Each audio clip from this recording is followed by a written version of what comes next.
पौष्टिक अशी तिळाची चिक्कीची रेसिपी जी आहे ना, ती मी आज तुमच्याबरोबर शेअर करणार आहे आणि अगदी परफेक्ट प्रमाणासहित आहे. तर चला बघूया रेसिपी. मी इथे 3 कप तीळ घेतलेले आहेत आणि मंद आचेवरती ना तीळ भाजून घेतलेत. प्रमाण लक्षात ठेवा, 3 कप तीळ घेतलेले आहेत आणि त्याच प्रमाणामध्ये मी 2 कप गूळ घेतलेला आहे. तर तीळ भाजून बाजूला ठेवून घेतले आणि त्यानंतर इथे मला ब्राऊन कलरचा, एक डार्क ब्राऊन कलरचा गूळ मिळाला ना, तर मी तो 2 कप गूळ घेतलेला आहे. आणि आता गूळ काय केलं आहे, पाणी वगैरे काही न टाकता गूळ असं गरम कढईमध्ये टाकले, ज्यात तीळ भाजून घेतले ना. आणि बघा 1-2 मिनिटांनी कसं पातळ झालेलं आहे. पण मी एवढ्यावरच थांबणार आहे. थोडंसं आपण ह्याला अजून गरम करून घेणार आहोत. 1 चमचाभर बघितलं ना, तर 1 चमचा किंवा अर्धा चमचा ह्याच्यामध्ये तूप टाकायचं आहे.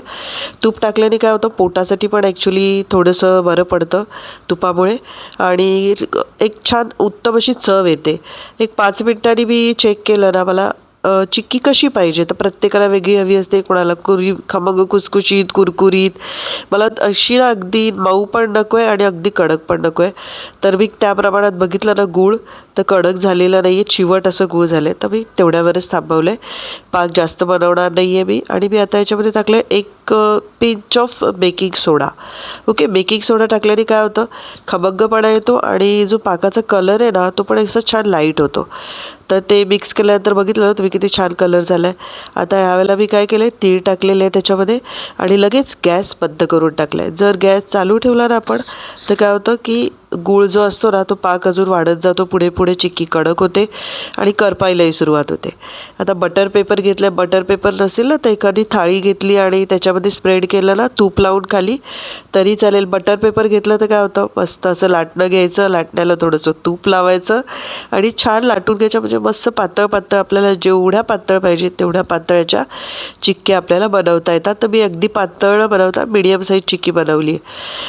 ताटालाही तूप लावून पसरवता येतं, पण ते खूप जास्त पसरत नाही आणि ते चमचा वगैरे जे आपण घेतो ना, त्याला चिटकायला लागतं, कारण ते गूळ आहे, खरंच चिकट आहे फार.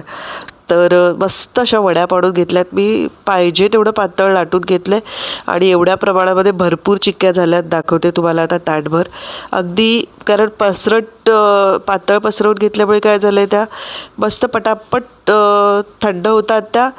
आणि बघा किती सुंदर चिक्की झाली. 3-4 दिवसात फस्त पण झाली आणि बनवून मी 2 दिवसांनी रेसिपी शेअर करते ना आता. तर एवढ्यात आता चिक्की एक पण बाकी नाही आहे.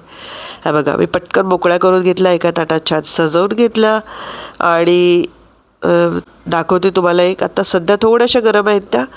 तर एक चिक्की अशी मोडताना मी बघितलेला, तर खूप अशी कुडकुडीत आवाज येत नाही आहे, जराशी नरमच आहे कारण अजून.